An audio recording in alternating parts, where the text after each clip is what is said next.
एकदा एका उंदीर मामाला रस्त्यात एक फडके मिळाले. तो ते घेऊन धोब्याकडे गेला आणि म्हणाला, "धोबीदादा, माझे फडके धुवून दे."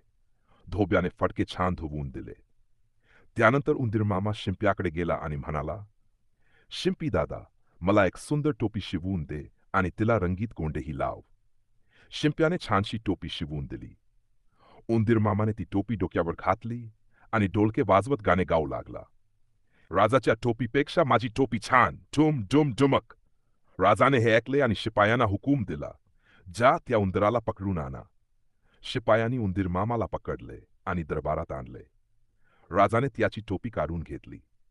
तेव्हा उंदीर मामा खबरून म्हणाला, "राजा भिकारी, माझी टोपी घेतली, ठुम ठुम ठुमक." राजा हे ऐकून संतापला आणि त्याने उंदराकडे टोपी परत फेकून दिली. उंदीर मामाने ती लगेच डोक्यावर घातली आणि पुन्हा गाऊ लागला, "राजा मला भ्याला, माझी टोपी दिली, ठुम ठुम ठुमक."